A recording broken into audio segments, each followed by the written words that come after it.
Greetings, and salutations, beautiful people in the beautiful world. It is me, he is I am him. Zach Latimer, Z Lat, and welcome back to another segment of Right and Exact. Shots out to a new nation, and a shot out to you. Thank you so much for tuning in. You could be doing anything, but you are here, and I appreciate, I give thanks. Thank you so much. Today, what I want to talk about and build on is focus, all right? Focus, and this can be challenging sometimes, just due to the simple fact that when one is striving and reaching towards a higher level of consciousness and a higher level of awareness, and you step out of that stream of what the dominant society is moving and going in, and you step into your own groove, and you say, this is what I want to do, and this is what I want to focus on, but then it's hard to shake off that what the dominant society says that you should be concerned with. And you say, hold on, I no longer want to concern myself with these things. I want to go in my own direction.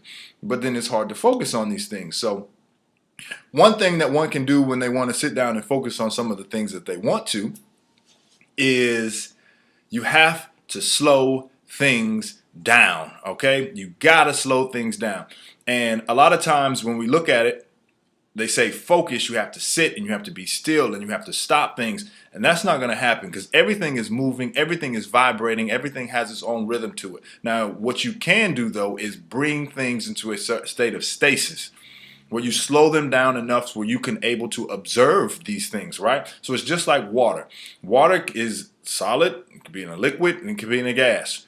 Gas in a liquid where things are moving and it's hard to observe them. But when you freeze it, all right, it's not, you're not stopping it. All you're doing is bringing it to a state of stasis where you're able to observe and see what is going on. No different than if somebody plays sports and you go in, let's say, or you play football and you go in to break film down and you're watching a team that you're about to play so you can get the jump on them and see what they're doing. You watch the tape and slow it down and run it back and see what they're doing. So when you get into that actual game, you're able to move and groove and you're able to slow that. What they're all trying to do against you, you slow it down and you can see it coming. So the thing here is you have to slow things down. Now, next thing is you have to learn how to separate these thoughts that keep moving in and out of your head. Now, if we look at it from a metaphysical standpoint, you already know that things can't be separated. Everything is connected, right?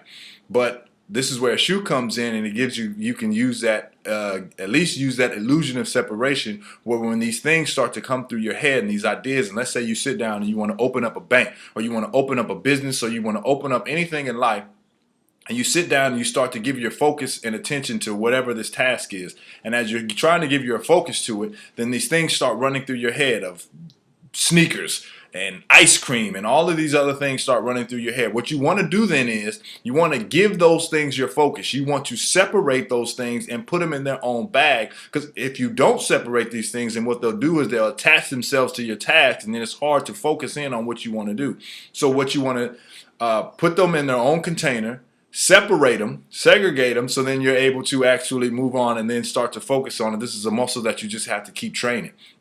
Okay? You got to keep working at it. Now, next thing is you have to be patient. You got to be patient. All right? And be kind to yourself. Because at the same time, this is why it's hard to focus, is because one can come impatient. You want it now. I got to have it now. And you got to look at it in the sense of just when you was a child and you used to write your name, and you look at it, if you can ever get some of your old work in kindergarten or in first grade or second grade, and you look at it how you used to write your name on a piece of paper, and it was just all over the place, right? Letters ain't falling in, and some of y'all's handwriting still is like that, but one would get better over time, but you have to be patient, all right? And then as you see over time, then it started to get better and better. Well, then what leads us into the next one is you have to be persistent. All right? You have to be persistent and don't give up on yourself so soon. Don't give up on your focus, because this is a muscle that you got to work. And if we're looking at it as like muscle, you want to compare your focus. You want your focus to be just like your heart muscle. All right? And your heart muscle just keeps going. Doesn't stop. 40, 50, 60 years, it just keeps going and it's persistent. And if you want to train your focus muscle to be the same way, because once you can start to focus and hone in on things, then you can start to elucidate them. It gives light to them. No different than if you had a magnifying glass, right? And through a magnifying glass, you can use light, and if you can condense the light, into a beam, then you can start to set fire to things. It can start to bring light and fire to a leaf, or you can have paper, and you can, that beam that you can focus in on a certain object and light it up. Well, this is why when you read in a lot of teachings that you have the lamp of God, that you have the first eye, that you have the Son of Man, that you have the first eye of Ra. All of it talking about your pineal. All of it talking about if you can focus in on this and train it, and you have to be persistent with it, then you can elucidate anything that you want. Your power start to become limitless because you can see through all of the BS, all right? But you have to be persistent with it. You have to stay with it, and you have to stay at it, and don't give up on it so soon. No different than going to the gym. It's just not, you're not going to just work out one day and then say, okay, I got this. You have to stay with it. And as you stay with it, then you'll start to see some results. But just know, no matter how fast or no matter how slow you feel like you're moving, everything is always moving. No different than if you ever see like a niece or a nephew and a little kid again, and you say, man, I ain't seen this kid in a long time. Boy, you shot up. And then the parent is like, I don't see it. Yeah, because you've been with it. But when somebody else comes along, then they can point out the growth. So just stay with it. Don't get too down on yourself.